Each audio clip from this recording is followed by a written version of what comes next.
Star Tamil செய்திகள். முதலில் தலைப்புச் செய்திகள்.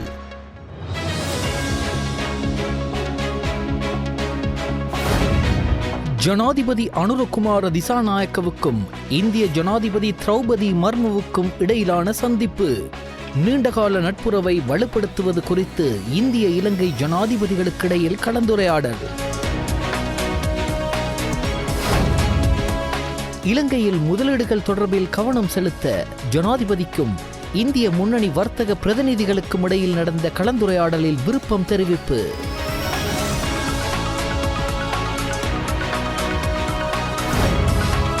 இரட்டை வரி விதிப்பை தவிர்ப்பது மற்றும் அரசு அதிகாரிகள் திறனை முன்னேற்றுவது தொடர்பில் புரிந்துணர்வு ஒப்பந்தங்கள் கைச்சாத்திடப்பட்டன.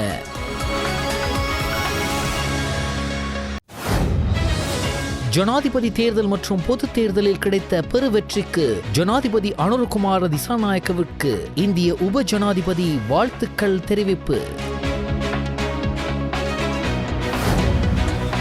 ராஜ்காட்டில் உள்ள மகாத்மா காந்தி நினைவிடத்திற்கு சென்று மரியாதை செலுத்தினார் ஜனாதிபதி.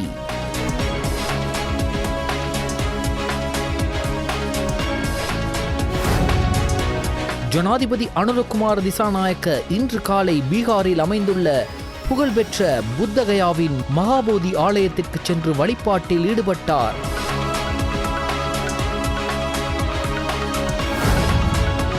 புதிய சபாநாயகராக ஜகத் விக்ரமரட்ன தெரிவு. ஃபைசர் முஸ்தபா, சுஜீவ சேனசிங்க, முகமது இஸ்மாயில் முத்து, மனோ கணேசன் ஆகியோர் பாராளுமன்ற உறுப்பினர்களாக சத்திய பிரமாணம்.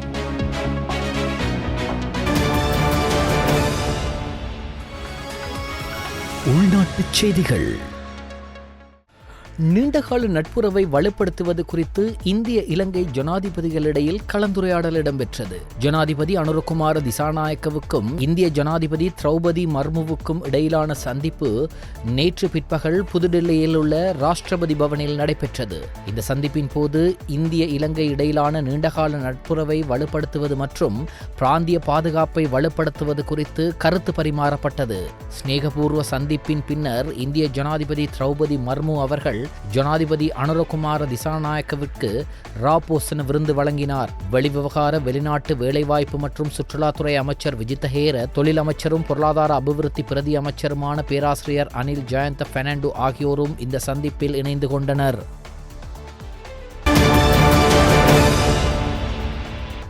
3 நாள் உத்தியோகபூர்வ விஜயம் மேற்கொண்டு இந்தியா சென்றுள்ள ஜனாதிபதி அனுரகுமார திசாநாயக்க நேற்று பிற்பகல் புதுடில்லியில் இந்திய முன்னணி வர்த்தக பிரதிநிதிகளுடன் கலந்துரையாடலில் ஈடுபட்டார். இந்திய கைத்தொழில் சம்மேளனத்தினால் ஏற்பாடு செய்யப்பட்ட இந்த கலந்துரையாடலில் இந்தியாவின் முன்னணி தொழில் முனைவோர் கலந்து கொண்டனர். இலங்கையில் முதலீடு செய்வதற்கான சாதகமான சூழல் குறித்து விளக்கமளித்த ஜனாதிபதி அனுரகுமார திசாநாயக்க இலங்கையில் முதலீடு செய்யுமாறு இந்திய தொழில் முனைவோரிடம் கோரிக்கை விடுத்தார். இரு நாடுகளுக்கும் இடையிலான முதலீடு மற்றும் வர்த்தக உறவுகளை விரிவுபடுத்தும் நோக்கில் நடைபெற்ற இந்த கலந்துரையாடலில் டிஜிட்டல் பொருளாதாரம், சுற்றுலா, புதுப்பிக்கத்தக்க சக்தி மற்றும் தகவல் தொழில்நுட்பம் ஆகிய துறைகள் குறித்து விசேட கவனம் செலுத்தப்பட்டது. இதன்படி இரு நாடுகளுக்கும் இடையிலான வர்த்தக நடவடிக்கைகளில் அடிப்படையில் இலங்கை முதலீட்டு வாய்ப்புகளை விஸ்தரிப்பது குறித்து கலந்துரையாடப்பட்டது.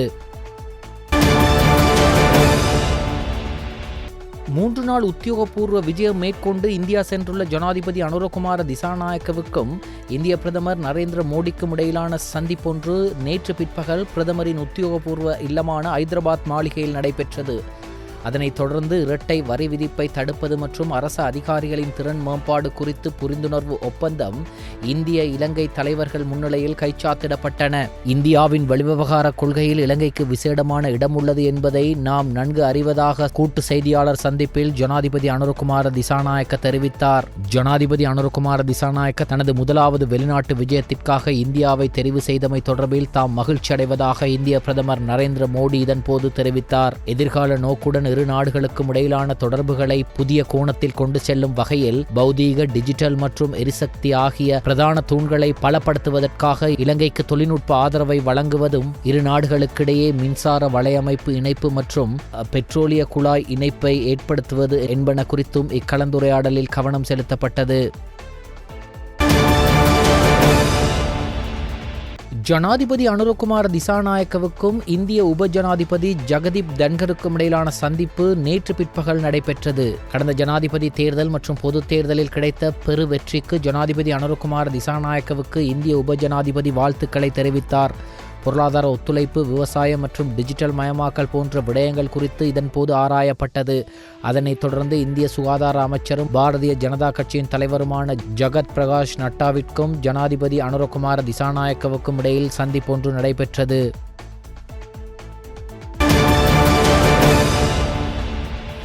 ஜனாதிபதி அனுரகுமார திசாநாயக்க ராஜ்கோட்டில் உள்ள மகாத்மா காந்தி நினைவிடத்திற்கு சென்று மரியாதை செலுத்தினார். இது இரு நாடுகளுக்கும் இடையிலான நீடித்த நட்பை பிரதிபலித்துள்ளது.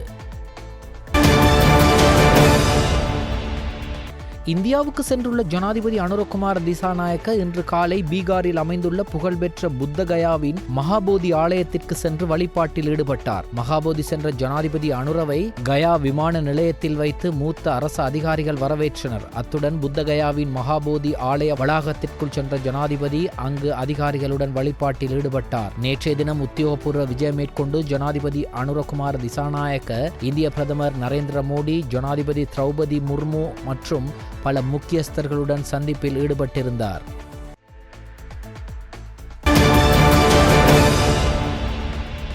10வது பாராளுமன்றத்தின் சபாநாயகராக தேசிய மக்கள் சக்தியின் பாராளுமன்ற உறுப்பினர் வைத்திய கலாநிதி ஜகத் விக்ரமரத்ன இன்று பாராளுமன்றத்தில் இடம்பெற்ற சபாநாயகர் தேர்வின் போது ஏகமனதாக தெரிவு செய்யப்பட்டார். 10வது பாராளுமன்றத்தின் சபாநாயகராக செயற்பட்ட பாராளுமன்ற உறுப்பினர் அசோக ரன்வெல அண்மையில் சபாநாயகர் பதவியிலிருந்து ராஜினாமா செய்ததன் காரணமாக ஏற்பட்ட வெற்றிடத்திற்கு வைத்திய கலாநிதி ஜகத் விக்ரமரத்ன இவ்வாறு தெரிவு செய்யப்பட்டார். அதற்கமைய பிரதமர் கலாநிதி அரிணி அமரசூரியவினால் தேசிய மக்கள் சக்தி பாராளுமன்ற உறுப்பினர் வைத்திய கலாநிதி ஜகத் விக்ரமரத்னவின் பெயர் முன்மொழியப்பட்டதுடன் சபை முதல்வர் பிமல் ரத்நாயக்க அதனை வழிமொழிந்தார். புதிய சபாநாயகர் முன்மொழிந்து வழிமொழிந்த பின்னர் சபை முதல்வரினால் சம்பிரதாயபூர்வமாக புதிய சபாநாயகர் தனது ஆசனத்திற்கு அழைத்துச் செல்லப்பட்டார். அதன் பின்னர் புதிய சபாநாயகராக தெரிவு செய்யப்பட்டமை தொடர்பில் பிரதமர் கலாநிதி அரிணி அமரசூரிய மற்றும் எதிர்க்கட்சித் தலைவர் சஜித் பிரேமதாச உள்ளிட்ட கட்சித் தலைவர்கள் வாழ்த்துக்களை தெரிவித்தனர். அதையடுத்து சபாநாயகராக தன்னை தெரிவு செய்தமை தொடர்பில் நன்றி தெரிவித்த சபாநாயகர் பாராளுமன்ற நிலையியற் கட்டளைகள் மற்றும் மரபுகளுக்கு அமைய சுயாதீனம், கௌரவம் மற்றும் அனைத்து உறுப்பினர்களுக்கும் உரிமைகளை பாதுகாத்து பொதுமக்களின் நலனுக்காக பணியாற்ற அர்ப்பணிப்பதாக தெரிவித்தார். அதே நேரம் இன்று காலை பாராளுமன்றம் கூடிய போது பாராளுமன்றத்திற்கு தேசிய பட்டியல் மூலம் தெரிவாகிய 4 பாராளுமன்ற உறுப்பினர்கள் பிரதி சபாநாயகர் ரிஸ்வி சாலி முன்னிலையில் பாராளுமன்ற உறுப்பினர்களாக சத்திய பிரமாணம் செய்து கொண்டார்கள். பாராளுமன்ற உறுப்பினர்களாக ஃபைசர் முஸ்தபா, சுஜீவ சேனசிங்க, முகமது இஸ்மாயில் முத்து, மனோ கணேசன் ஆகியோர் பாராளுமன்ற உறுப்பினர்களாக பிரதி சபாநாயகர் ரிஸ்வி சாலி முன்னிலையில் சத்திய பிரமாணம் செய்து கொண்டார்கள். சட்டமன்றத்தின் உரிமைகளை பாதுகாத்துக் கொண்டு மக்களுக்கு மேலும் உகந்த சேவையை வழங்குவதில் சபாநாயகருக்கு தனித்துவமான வகிப்பங்கு உண்டு. 225 பாராளுமன்ற உறுப்பினர்களுக்கும் தரமான அரசு சேவையை வழங்குவதில் சபாநாயகரின் பாத்திரம் தனித்துவமானது என எதிர்க்கட்சித் தலைவர் சஜித் பிரேமதாச இன்று பாராளுமன்றத்தில் தெரிவித்தார். சகல உறுப்பினர்களதும் கருத்துக்களையும் முன்மொழிவுகளையும் வேறுபாடின்றி கேட்பதன் மூலம் ஜனநாயகத்தை வலுப்படுத்துவதில் முக்கிய பங்காளராக சபாநாயகர் மாறுகிறார். முன்னாள் சபாநாயகரை போன்று நடந்து கொள்ளாது பணியை சிறப்பாக முன்னெடுக்குமாறும் மீண்டும் சபாநாயகருக்கு எதிராக நம்பிக்கையில்லா பிரேரணையை சமர்ப்பிக்க வேண்டிய தேவைப்பாடு ஏற்படாதவாறு நடந்து கொள்ளுமாறும் எதிர்க்கட்சித் தலைவர் சஜித் பிரேமதாச இன்று பாராளுமன்றத்தில் தெரிவித்தார். இந்தியாவுக்கு 3 நாள் விஜயம் மேற்கொண்டுள்ள இலங்கை ஜனாதிபதி அனுரகுமார திசாநாயக்க மற்றும் இந்திய பிரதமர் நரேந்திர மோடி ஆகியோர் கூட்டு ஊடக சந்திப்பில் கலந்து கொண்டனர். இதன்போது கருத்து தெரிவித்த இலங்கை ஜனாதிபதி அனுரகுமார திசாநாயக்க அவர்கள், இலங்கையின் ஜனாதிபதியாக பதவியேற்றதன் பின்னர் எனது முதலாவது வெளிநாட்டு விஜயமாக புதுடில்லிக்கு வருவதில் நான் மிகவும் மகிழ்ச்சி அடைகின்றேன். எனக்கு விடுக்கப்பட்ட அழைப்பிற்காகவும் அன்பான வரவேற்பு மற்றும் விருந்தோம்பலுக்கும் மேதகு ஜனாதிபதி திரௌபதி மர்மு அவர்களுக்கும் மாண்புமிகு பிரதமர் நரேந்திர மோடி அவர்களுக்கும் நன்றியை தெரிவித்துக் கொள்கின்றேன். இரு நாடுகளுக்கும் இடையே ஆழமாக வேரூன்றிய நாகரிக உறவுகளையும் வலுவான இருதரப்பு ஒத்துழைப்புகளையும் மேம்படுத்த இந்த விஜயம் உதவியது. ஜனநாயக ரீதியில் நிறுவப்பட்ட தேர்தல் முறைகள் மற்றும் இருநாட்டு மக்களும் தங்கள் கருத்துக்களை தெளிவாக வெளிப்படுத்தியுள்ளனர். இந்த பின்னணி மற்றும் நிலையான அபிவிருத்தி, சமூக வலுவூட்டல் மற்றும் பௌதீக பாதையின் ஊடாக இரு நாடுகளையும் வழிநடத்துவதற்கு மக்கள் வழங்கியுள்ள ஆணை என்பன இரு நாடுகளின் அரசியல் சூழலின் முக்கிய மைல்கல்லாக உள்ளது. இந்த நிலையிலேயே எனது இந்த விஜயம் அமைந்துள்ளது. ஒரு மக்கள் ஆணையின் கீழ் இதுவரை தேர்ந்தெடுக்கப்பட்ட அதிக எண்ணிக்கையிலான பிரதிநிதிகளை கொன்ற பாராளுமன்றமாக இலங்கை பாராளுமன்றம் தற்போது மாறியுள்ளது என்பதை மகிழ்ச்சியுடன் தெரிவித்துக் கொள்கின்றேன். எனது தலைமையிலான தேசிய மக்கள் சக்திக்கு இலங்கை மக்களால் கிடைத்த இந்த மகத்தான ஆதரவு இலங்கை வரலாற்றில் ஒருபோதும் இல்லாத வரலாற்று தருணமாகும். இலங்கை வரலாற்றில் முதன்முறையாக அண்மையில் நடந்து முடிந்த ஜனாதிபதி தேர்தல் மற்றும் பாராளுமன்ற தேர்தல்களில் ஒருபோதும் இல்லாதவாறு வெளிப்படுத்தப்பட்ட மக்கள் ஆணை எமது நாட்டில் புதிய அரசியல் கலாச்சாரத்தை கட்டியெழுப்பக்கூடிய அரசியல் மாற்றத்திற்கான விதைகளை விதைத்துள்ளது. வடக்கு, தெற்கு, கிழக்கு மற்றும் மேற்கு ஆகிய திசைகளில் அமைந்துள்ள அனைத்து மாகாணங்களிலும் உள்ள பல்வேறு சமூகங்கள் மற்றும் பல்வேறு தரப்பு மக்களும் இந்த மக்கள் ஆணைக்கு பங்களித்தனர். எனது மக்களால் இத்தகைய முக்கியமான பொறுப்பை ஒப்படைத்த ஒரு தலைவர் என்ற வகையில் ஜனநாயகத்தின் நோக்கம் பல்வேறு அரசியல் கருத்துக்கள் மற்றும் குழுக்களின் சகவாழ்வில் உள்ளது என்பதை நான் தெளிவாக புரிந்து கொள்கின்றேன். தர்ம போதனைகளை பகிர்ந்து கொள்வது முதல் எமது அபிவிருத்தி முன்னேற்றத்தின் ஒரு அங்கமாக இருப்பது வரை இந்தியா எப்போதும் இலங்கையின் முன்னேற்றம் மற்றும் வளர்ச்சியின் ஒரு கட்டாய அங்கமாக இருந்து வருகிறது. எனது இன்றைய இந்திய பயணம் நீண்ட காலம் தொட்டு நாம் அனுபவித்து வரும் இந்த நெருங்கிய நட்பின் வெளிப்பாடாகும்.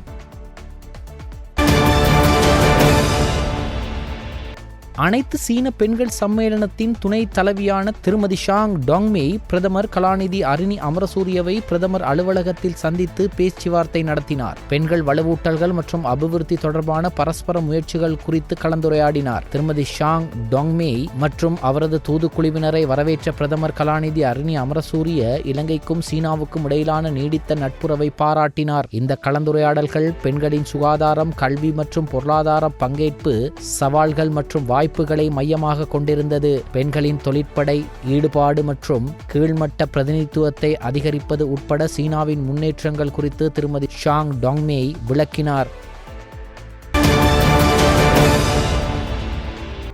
யாழ்ப்பாண போதனா வைத்தியசாலைக்குள் அத்துமீறி நுழைந்தமை தொடர்பிலான வழக்கில் பாராளுமன்ற உறுப்பினர் வைத்தியர் அர்ச்சுனா ராமநாதன் மற்றும் சட்டத்தரணி என் கௌசல்யா ஆகியோரை தலா 1 லட்சம் ரூபாய் பெறுமதியான ஆழ்பிணையில் செல்ல யாழ் நீதவான் நீதிமன்றம் அனுமதி அளித்துள்ளது. யாழ்ப்பாணம் போதனா வைத்தியசாலைக்குள் கடந்த வாரம் பாராளுமன்ற உறுப்பினர் வைத்தியர் அர்ச்சுனா மற்றும் சட்டத்தரணி என் கௌசல்யா ஆகியோர் அத்துமீறி நுழைந்து வைத்தியர்களின் கடமைக்கு இடையூறு விளைவித்ததாக வைத்தியசாலையின் பணிப்பாளர் சத்தியமூர்த்தி யாழ்ப்பாண போலீஸ் நிலையத்தில் முறைப்பாடு செய்திருந்தார்.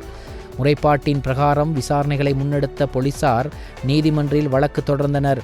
குறித்த வழக்கு நேற்று யாழ் நீதவான் நீதிமன்றில் விசாரணைக்கு எடுத்துக் கொள்ளப்பட்ட போது குற்றம் சாட்டப்பட்ட வைத்தியர் மற்றும் சட்டத்தரணி ஆகிய இருவரும் மன்றில் முன்னிலையாகியிருந்தனர். அதனைத் தொடர்ந்து நடைபெற்ற வழக்கு விசாரணையின் போது வைத்தியசாலைக்குள் பணிப்பாளரின் அனுமதியின்றி அத்துமீறி நுழைந்தல், முறைப்பாட்டாளருக்கு இடையூறு விளைவித்தல் போன்ற செயற்பாடுகளில் ஈடுபடக்கூடாது என சந்தேக நபர்களுக்கு அறிவுறுத்திய நீதவான் சந்தேக நபர்களை தலா 1 லட்சம் ரூபாய் பெறுமதியான ஆழ் பிணையில் செல்ல அனுமதித்தார்.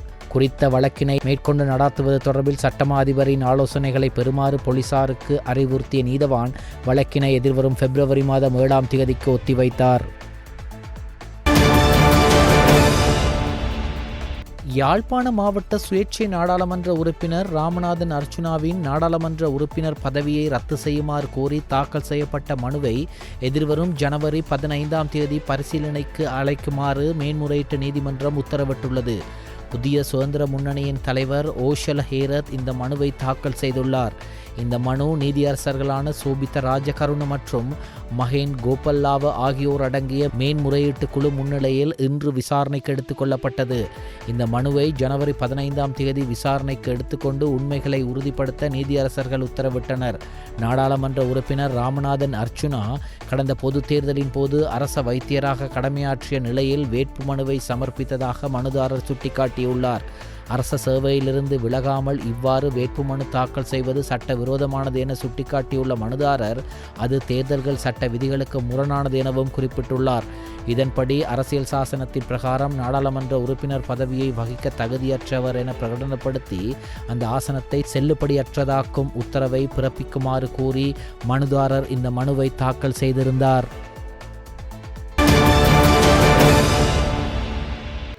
மியன்மார் ஆட்கடத்தல்காரர்களின் பிடியில் சிக்கியிருந்த 8 பெண்கள் உட்பட 27 பேர் கொண்ட குழு ஒன்று நேற்று இலங்கை வந்தடைந்துள்ளது. நேற்று பிற்பகல் பாங்காக்கிலிருந்து கட்டுநாயக்க வந்தடைந்த இலங்கை விமானம் மூலம் அவர்கள் நாட்டை வந்தடைந்தனர். அவர்கள் வகிக்கும் இடங்களுக்கு பாதுகாப்பாக அழைத்துச் செல்ல ஏற்பாடுகள் செய்யப்பட்டதாக தெரிவிக்கப்படுகிறது.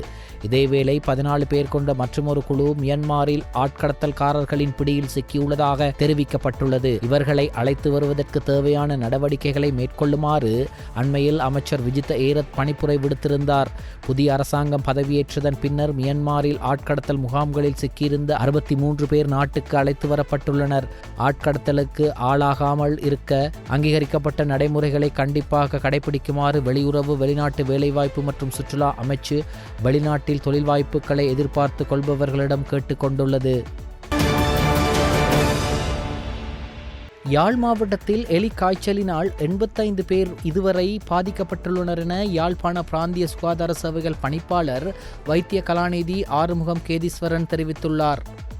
அதில் 28 பேருமாக மொத்தமாக 39 பேர் விடுதிகளில் சிகிச்சை பெற்றுக் கொண்டிருக்கின்றார்கள். பருத்தித்துறை ஆதார வைத்தியசாலையிலே 13 நோயாளர்கள் இந்த எலிக்காய்ச்சல் நோயுடன் அனுமதிக்கப்பட்டிருக்கின்றார்கள்.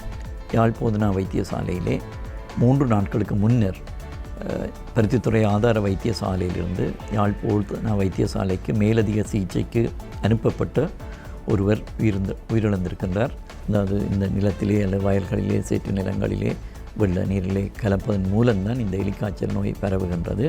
தொடர்ச்சியாக மழை வீழ்ச்சி ஏற்பட்டு கொண்டிருக்கின்றது. நேற்றும் கடுமையான மழை வீழ்ச்சி இருந்தது. பொதுமக்கள் வெள்ள நீரிலே செல்வதை தவிர்த்து கொள்ளவும், குளங்களிலே குளிப்பதை தவிர்த்து கொள்ளவும், கொதித்து ஆறிய நீரை பருகிக் கொள்ளவும், இந்த டாக்ஸிசைக்ளின் என்று சொல்லப்படுகின்ற இந்த தடுப்பு மருந்தை வாரத்துக்கு ஒரு தடவை நீங்கள் பெற்றுக்கொள்ளலாம். உங்களுக்கு அருகாமையில் இருக்கின்ற சுகாதார வைத்திய அதிகாரி பணிமனைகளிலே சென்று அவற்றை பெற்றுக்கொள்ளலாம். 4 வாரங்களுக்கு வாரத்துக்கு ஒரு முறை இந்த தடுப்பு மருந்து தொடர்ச்சியாக உட்கொள்ளப்பட வேண்டும். இமாலா பிரகடனத்தை சிவில் சமூகத்திடம் கொண்டு செல்லும் கிளிநொச்சி மாவட்டத்திற்கான மாநாடு நேற்று கிளிநொச்சி கூட்டுறவாளர் மண்டபத்தில் நடைபெற்றது.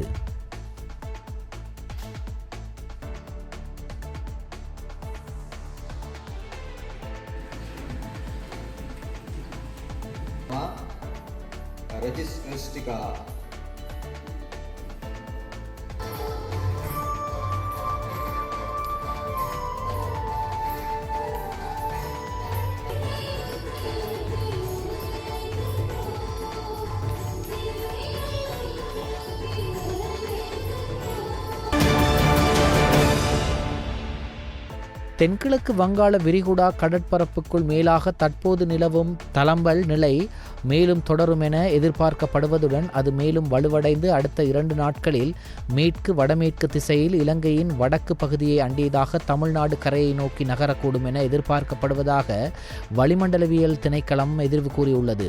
பொதுமக்கள், குறிப்பாக வடக்கு மற்றும் கிழக்கு மாகாணங்களில் வசிப்பவர்கள் இவ்விடயம் தொடர்பாக வளிமண்டலவியல் திணைக்களத்தால் வழங்கப்படும் எதிர்கால ஆலோசனைகள் தொடர்பாக அவதானமாக இருக்குமாறு வேண்டிக் கொள்ளப்படுகிறார்கள். வடக்கு, கிழக்கு, வடமத்திய மற்றும் ஊவா மாகாணங்களிலும் மாத்தளை மற்றும் நுவரெலியா மாவட்டங்களிலும் அவ்வப்போது மழையோ அல்லது இடியுடன் கூடிய மழையோ பெய்யக்கூடிய சாத்தியம் காணப்படுகிறது.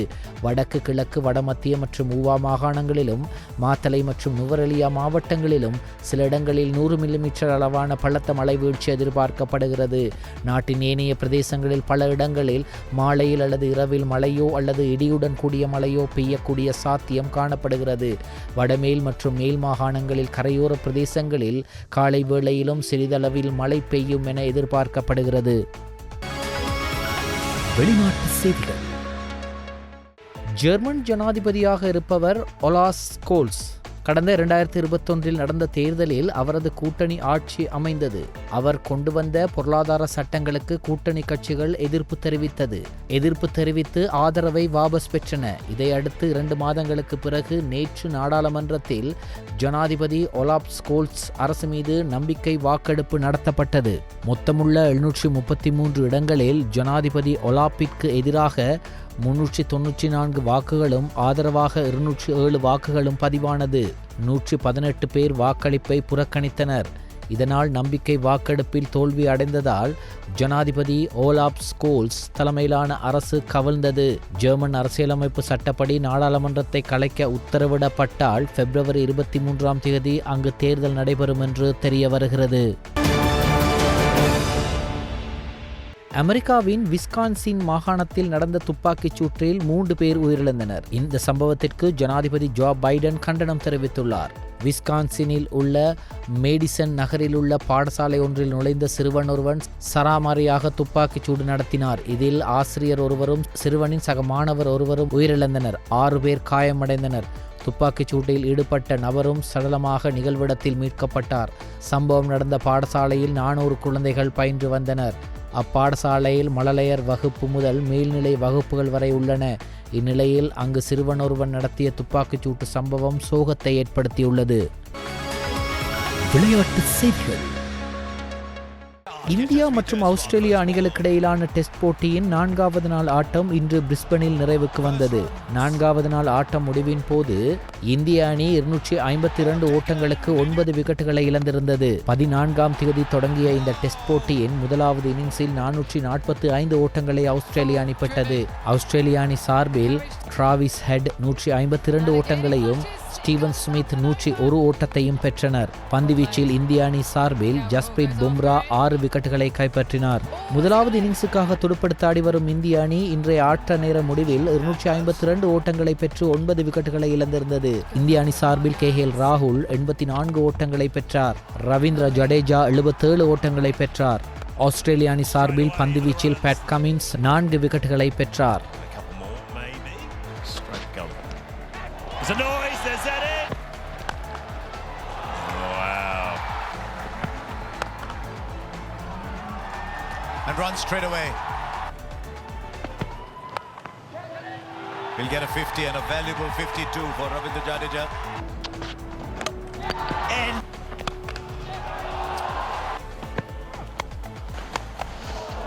oh, he's done well. He's done really well, Akashdeep. Into the edge. Oh, have some of that. Play India trailing by 193 runs. They've made it to 252.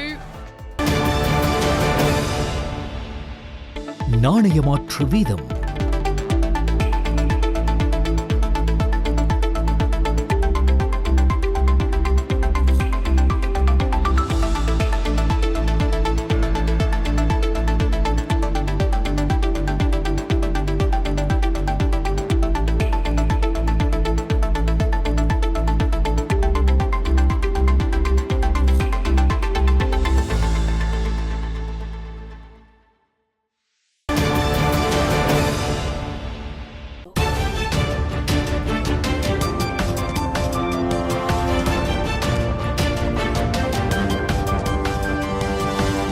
Star Tamil செய்திகள் இத்துடன் நிறைவடைகின்றன.